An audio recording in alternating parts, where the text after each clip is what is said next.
ibig nyo sabihin, kayo nay, ayaw nyo matulog sa kwarto dahil meron kayong nakikita. Kumupo kayo dito. Yan. Hawakan nyo yung anak niya sa kamay. Yan. Yan. Tapos, tingnan natin maigi. Tapos ikaw, sa kwarto mo, meron nagano? May bumubulong-bulong sa'yo? Ano lang po parang... Nahalik mata. Ikaw naman, mahawak ng cameraman, meron sumusundot sa'yo. Sa puwet mo, umahawak po dito. Hindi naman masyadong puwet dito lang sa may hita, pataas Opo. lang. Sa laman ng Biro ka? puwet. Ha? Sa laman po ng puwet. Tapos hindi ka na makatulog. Hindi po. Tapos magdadasal po ako, mawawala po eh. Nawawala. O yun, ang pinaka-importante ang panalangin talaga. Ipikit ka lang. Huwag mag-isip at huwag matakot. Focus lang ang sarili. Okay. Ayun ay, pikit din kayo. Kasi tatravel tayo sa utak mo, ha? Tingnan natin kung meron tayong masasaga.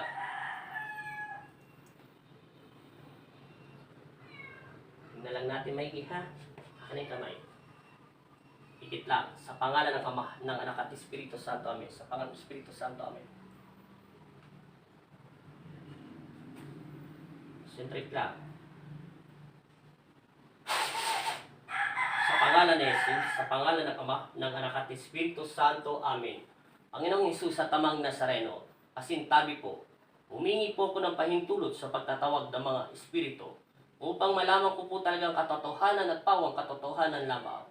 Kung meron man nakatira dito sa loob ng bahay na ito ng aking tinatapakan ng aking Ama na si Kristo na si Jesus, tinatawag ko kayo sa espiritual ng Panginoong Kristo at gagamitin ko tong imidyo, ang kanilang anak. Samantalang inaalis ko ang katawan lupa at espiritu nito, manatili ka muna sa aking Ama na si Jesus Nazareno. Ngayon, tinatawag ko sa espiritual ng Panginoong Kristo ang mga nakatira talaga rito. Kung meron man talaga maitim na nakatira dito, ang lahat ng mga nakatira ditong patay, ay tinatawag ko kayo. Kung anumang nilalang ng mga masasamang espiritu dito, o anumang nilalang na nagpapakita at nagpaparamdam dito, anong dahilan kung bakit kayo nagpaparamdam sa mga nakatirang na buhay na tao rito? Ako ay instrumento ng Panginoong Kristo at ipinadala rito sa Pampanga upang makipag-usap sa inyo na maluwalhati sa pangalan ni Jesucristo.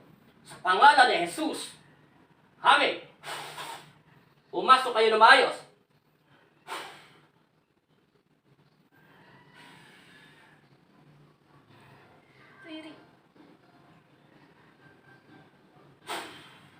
Tinatawag kita at pumasok ka sa katawan ng batang ito at sa pinapakaramdaman nyo. Aray! Ikaw, bakit ka nasa loob ng bahay nito? Anong ginagawa mo rito? Makikipag-usap lang ako bilang instrumento ng aking Ama na si Jesucristo, si Jesus Nazareno.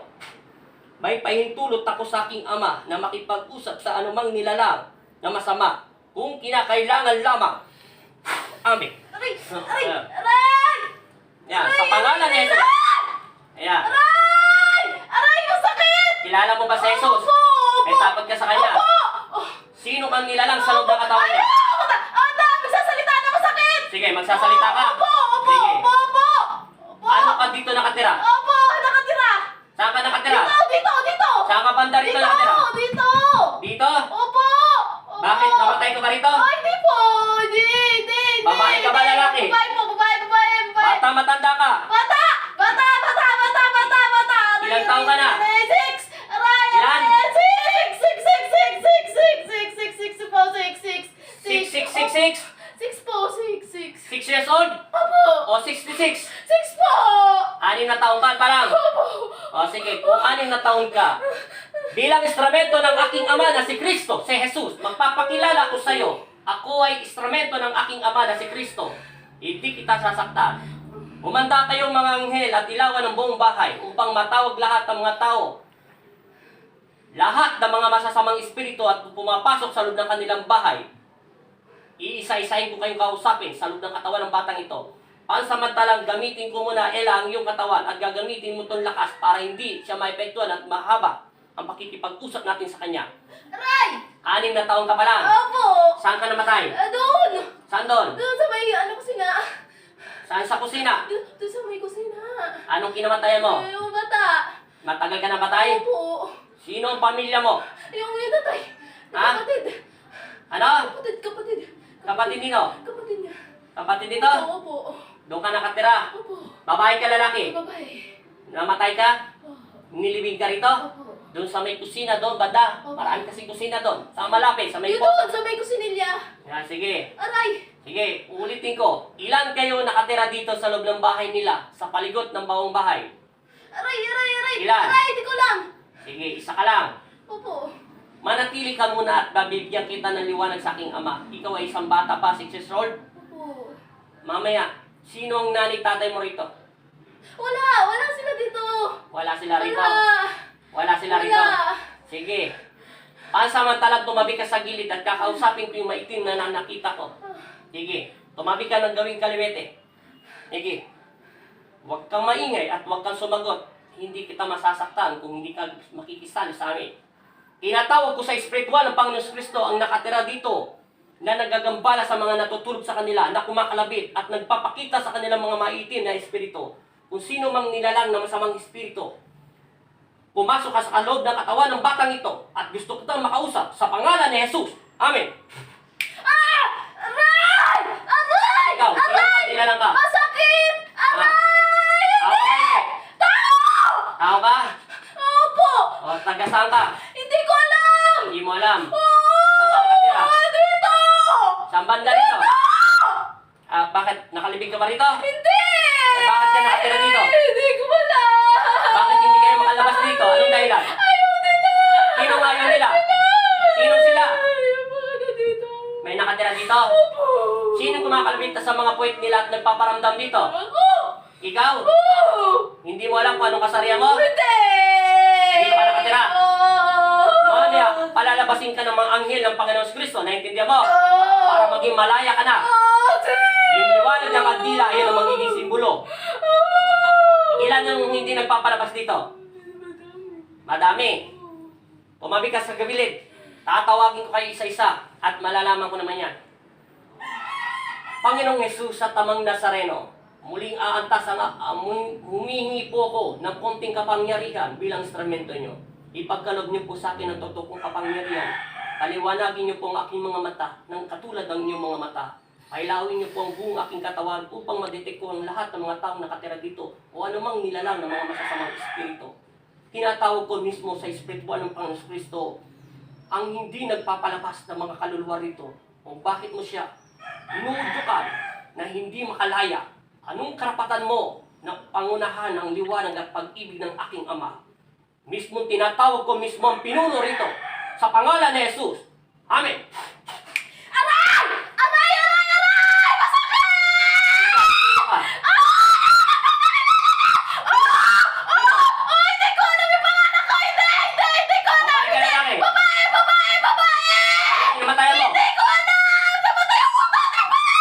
Dati pa! Saan ka nakatira? Saan ka rito? Anong sinasama ng loob mong bakit hindi ka makalaya? Hindi ko alam! Ayaw ako papuntin! Anong ayaw papuntahin? Matagal na ako na dito! Ayoko na! Gusto ko na lumakit na lagi! Gusto mo na makit sa langit? Oo! Nakawa mo na! Sino yung itim na nakita ko rito sa loob ng bahay nila? Kanina! Nasaan siya ngayon? Nandito! Kakausapin kita. Huwag ka malikot. Tatawagin ko yung itim muna. Oh. Mamaya, antay ka. Mamaya kita tatawagin. Sa pangalan ni Jesus, sa pangalan ng Ama at ng Anak at Espiritu Santo, tinatawag ko si Rafael. Kunin ang kulay itim na nasa loob ng bahay nila at daputin at ilagay dito sa loob ng katawan ng babae nito upang matawag ko siya ng maayos. Kalad ka rin. Sa pangalan ni Jesus, pumasok ka. Ikaw, sino ang nilalang na itim? Ano ka? Alis na ako dito! Alis na ako! Masakit! Alis na ako! Alis! Alis! Sino ka nga? Hindi! Nandun ako! Andun! Andun! Saan doon? Saan doon? Andun nga! Marami doon. Ay, doon! Saan doon? Nandito sa may kwarto sa... Babae ka lalaki? Babae! Sa may pintuan! Hindi magsasalita ako! Sa may pintuan! Sa may pintuan ako! Sa may Sige. pintuan! Tanggalin niyo yung pinto niya! Palitan niyo ng bago! Aalis ako para gawa niyo na wag na! Wag na! Bakit papalitan papalitan ng pintuan eh, wala naman silang pera. Hindi, kasi yung gumawa niyan, may kasama yun yung gumawa nung may masama sa kanya. Sumama ako dun sa may pintuan nila. Palitan nyo na lang yung pintuan nila, para ayoko na naman sakit na ganito. Ayoko. Anong ibig mong sabihin? Huwag kang maingay. Bakit papalitan ang pintuan nila? Anong dahilan? Kasi may gumawa sa pintuan nila dati. Dati pa, may kasama yun. Sumama lang ako, tapos naiwan ako dito sa may pintuan. Kaya kitang palayasin sa pintuan. Wala silang pambalit. Hindi. Kasi matagal na yung pinto nilang yan. Parang ako, mapalitan mo lang bahay ko yan. Yung pintuan, Oo, kahit itapon nyo na lang, basta isama nyo lang ako sa bahay ko na yan. yung pintuan, doon ka namatay. Yung puno, Hindi, puno yan. Hindi, doon ako pumasok, doon may tumulak sa akin, doon na ako tumira. Kaya kitang palayasin doon kung gugustuhin ko. Parang awa mo na wag. Wala na ako mapupuntahan no. Ayaw umakyat sa aking ama. Gusto ko, kaso habang hindi niya ako tagkabi, marami akong kasalanan sa kanya. Ano ang kasalanan mo kung naalala mo? Wala, pero alam ko, marami akong kasalanan. Lahat may kapatawaran. Kung ikaw ay hihingi ng kapatawaran sa aking ama, bakit gusto mo pa tumira sa pintuan na isang patpatin at isang kawil lamang? Kasi, doon ako, matagal na ako dyan, kala ko hindi niya na ako kaya mapatawad. Kasi sobrang dami ko nagawa kasalanan sa kanya. Ang aking ama ang magpapasya. Kaya ko tang tuminda o sabihin ko sa aking ama na patawarin ka. Walang masama ang sinasabi mo kung tawang katotohanan lamang ang sasabi mo. Ang aking ama pa rin ang may karapatan na patawarin ka. Oo. E ano man nagawa mo kasalanan, kaya kanya patawarin. Oo. Dahil alam niya kung naghihirap ka na. Sa pintuan ka nakadikit. Oo, parang kawa mo na gusto ko na kuha sa kanya, puro talaga ako maghihirap. Kasi gusto ko na sumama sa kanya, pero nagdadalawang isip ako. Huwag ka magkasalanan, huwag ka magdalawang isip. Tulungan mo naman. Palalayasin ko kayo dito sa loob ng bahay nito sa ayon sa gusto nyo. Lahat ng mga nakatira dito. Naririnig nyo ba ako lahat? Tutulungan mo ba ako? Aalis ako, pero tutulungan niyo ako umakyat sa kanya para kawa niyo na yun. Kaya kitang ipakyatin sa langit dahil meron akong pahintulot na makakapagpakyat ng kanila. Salamat talaga. Pero ito ang kondisyon ko. Ano yun? Makikinig ako sa'yo. Wala kang karapatan Oo, wala talaga. na sa kanilang bawat pamilya nila Oo. na magpaparamdam at tatanggalan ng pananalig at pananampalataya sa aking ama. Oo. Pangatlo, Ano? wag kang papasok dito sa bahay kung ayaw mong ibaba ka ng mga anghel sa Hindi, impyerno. ayoko doon.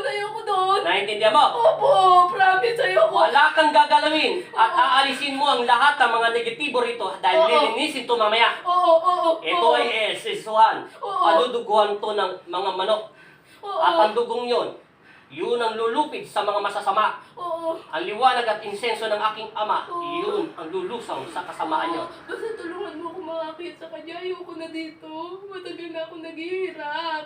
Naghihirap na ako simula nung may gumawa dyan sa pintuan na yung ginawa nila yan. Sumama ako dyan. Malalaman ko rin yan sa may-ari kung gusto nilang palitan. Naintindihan mo? Sige, parang awa niyo. Pag pinalitan nila ang pintuan, anong gusto mong gawin ko sa pintuan? Ano, kahit na itapon niyo ba sa pero sasama ako. Kung mapapatawad ako ng ama natin, hindi na, kahit dyan na lang yung pintuan na yan, sasama ako yung gusto ko maging anghel niya. Ayoko na dito.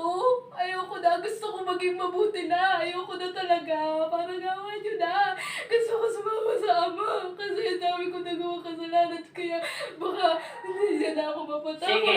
Pag nagsinungaling ka sa aking mga mata, Hindi man ako makinig ka muna. magsinungaling. Oo, sige. Huwag ka maingay. Oh, hindi. Titingnan ko ang iyong kaluluwa. Ulitin ko sinabi ko sa iyo. Ah.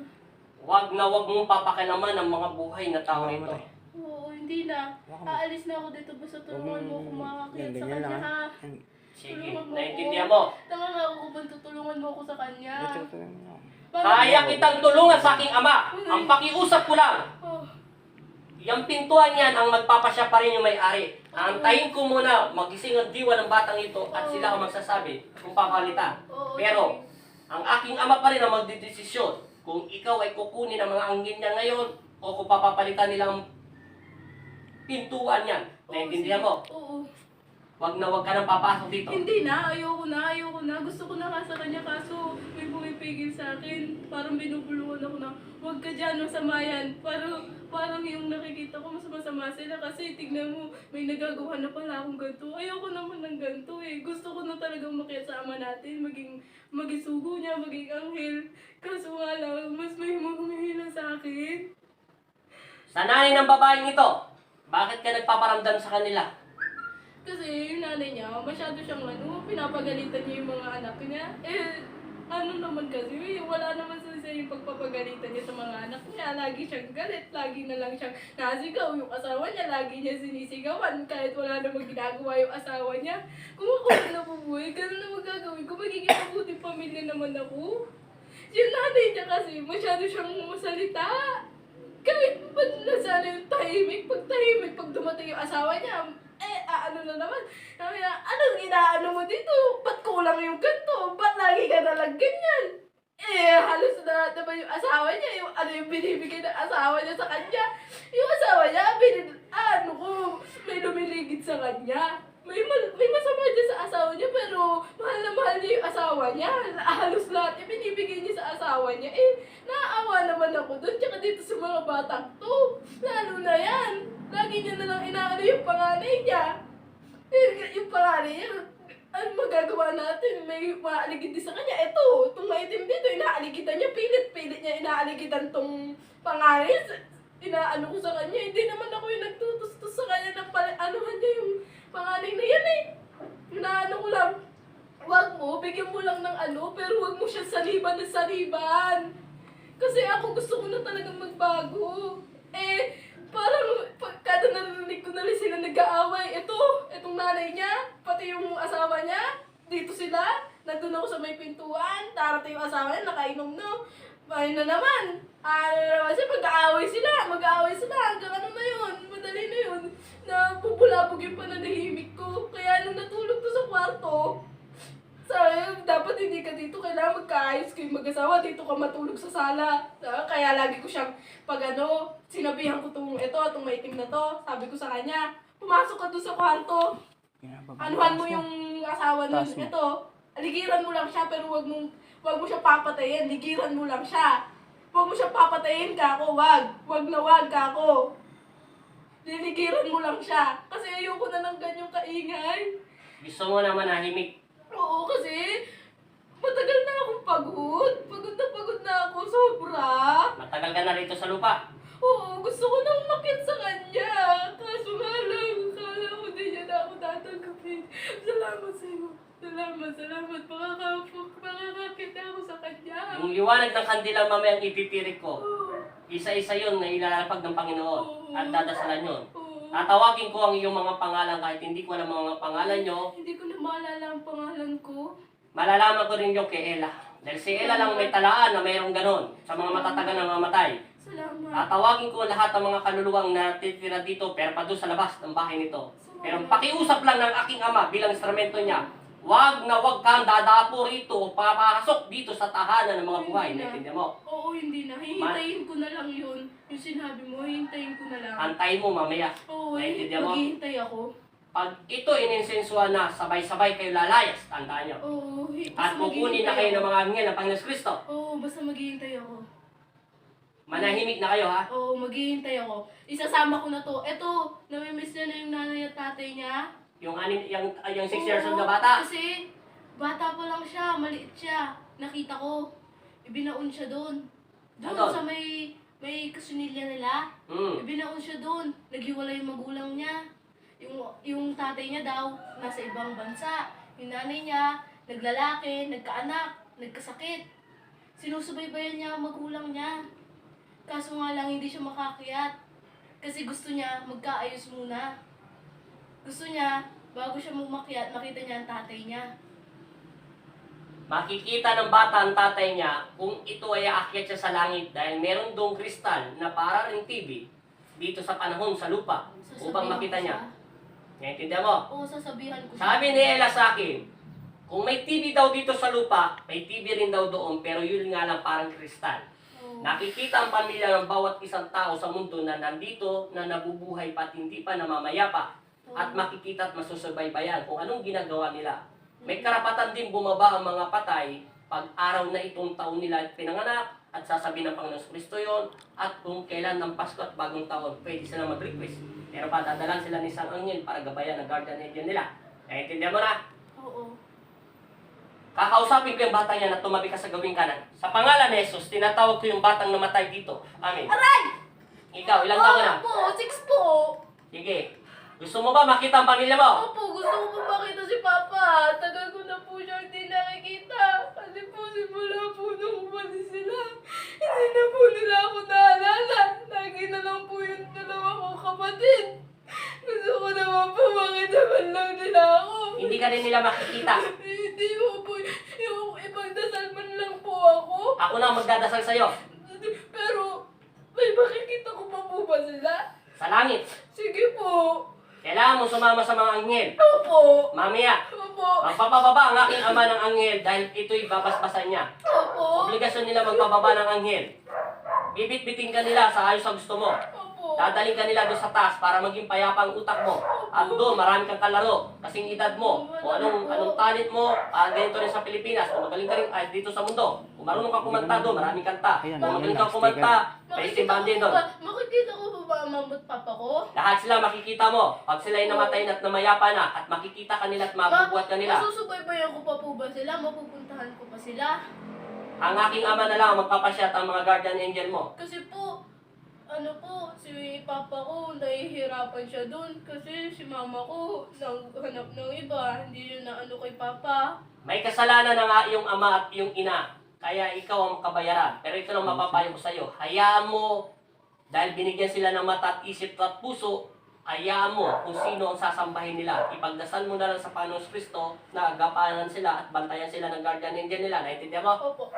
Kasama ko po ba siyang aakyat doon sa taas? Lahat ng mga napatay dito at aakit sa langit ay kasabay na kayo Kasi lahat. po, siya lang po yung ano Ay, siya sa mo, akin, yung bumababa nandun sa po taas nakatira sa may pintuan.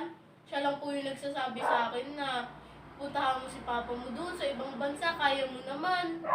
Huwag mo siyang turuan. Hindi ka rin makakarating sa ibang bansa kasi hahanapin ka ni Satanas upang gawin niyang upang gawin niyang Ayoko doon. Ayoko. kaya nga hindi ka rin pwede lumabas. Kung hindi ka pinapahintulutan na lumabas ng Panginoon Kristo dito dahil alam niya magiging salbahe ka dominita na maliliit. Kung may mga dominito malalaki, may dominita rin na maliliit. Ngayon, kaya may mga anghel ng Panginoon Kristo ang bumitbit sa iyo dahil yun ay sinugo ng Panginoon Kristo. Opo. Dadaling ka nila lahat mamaya. Opo. Ang pakiusap ko lang sa iyo, huwag na kayong papasok dito dahil hindi rin kayo makakapasok. Naintindihan niyo? Opo. Mamaya, pagkatapos ko magtirik ng kandila, pag yun namatay at tinawag ko na kayong lahat, yung liwanag nyon, yun ang simbolo ng pag-ibig ng Diyos, yun ang liwanag nyo. Opo. Iilahin kayo ng liwanag pataas. Opo. Pag naubos yun, wala na kayo rito. Opo. Saka ako maglalaso. Pwede, may sasabihin lang po ako. Pwede po ba may sabihin ako dito kay Ang kamay mo. Ano? kay sa kapatid po ni papa ko? Ano? Gusto ko lang po, sabihin niyo po kay papa ko, mahal na mahal ko si papa. Kahit po maliit lang ako dati na nilibing nila doon.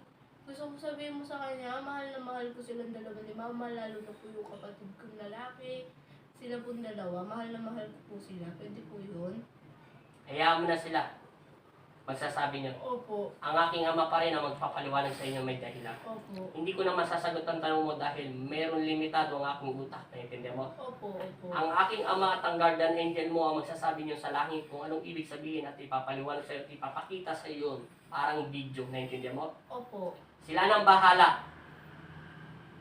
Tanda mo, sila rin ang pumipili ng kapalaran nila. Naintindihan mo? Ang maituturo mo lang sa pamilya mo, ipagdasal mo sila doon sa Panginoon Kristo. Pag po, sasama na po ako sa kanya. So, huwag ka na maraming tanong. Ha? Opo, sige po. Tama na. Opo, salamat po. Ngayon, uulitin ko sinabi ko sa iyo. Yung kandilang sinisindihan ko, maririnig mo ako. Tatawagin ko kayo, ayun ang magiging liwanag nyo. Opo. Pag naubos yun, sasabay din kayo sa langit dahil mataas ang langit. Opo. Yun ang magiging liwanag nyo. Para hindi kayo mahila ng kadiliman dahil yung liwanag yun ay masisilaw si Satanas. Naintindihan nyo? Opo. Magsiakyat na kayo sa langit. Naintindihan nyo? Opo. Ngayon. Ayoko na rin po dito, pagod na ako. Huwag na kayong babalik dito sa lupa, ha? Hindi na po. Maraming salamat. Salamat po. At huwag na kayong magiging bala, ha? Opo. Ako na bahala dyan sa pintuhan niya. Naintindihan mo? Maraming salamat po. Sige. Manahimik na kayo. Pansamantalang bumalik kayo doon kung saan muna kayo. Diyan, dito lang muna kayo sa loob ng bahay. Naintindihan nyo? Naririnig nyo ako? Naririnig nyo ako? Opo. Diyan muna kayo sa mga gilid ng bahay. Naintindihan nyo? Hantayin yung pagtirik ko ng kandila. Sige. Umiwalay ka sa katawan niya. Umiwalay na kayo lahat.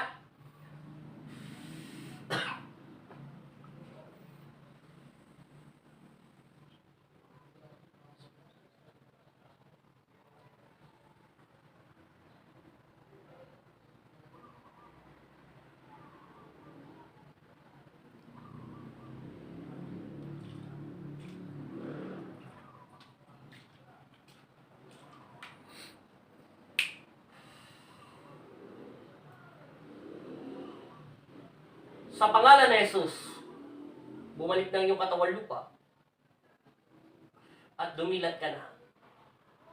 Amen. Gumising ka.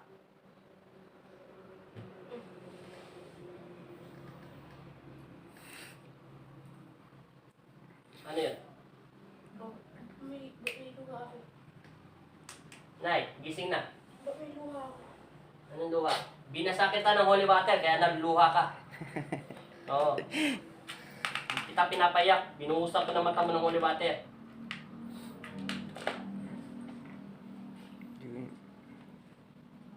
Hindi sila mga naintindihan nyo na ha? Sila ay mga namatay. Kasi, anong bahay nito? Bahay ng mga Kastila. Kastila. Opo.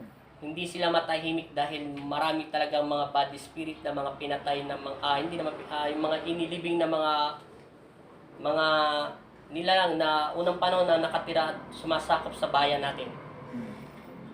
Kaya sila nasamahan ng mga lahat ng mga negatibo nandito na. Kailangan ko silang palayain para makalaya na sila at hindi na sila manggulo. Kasi pagod na sila.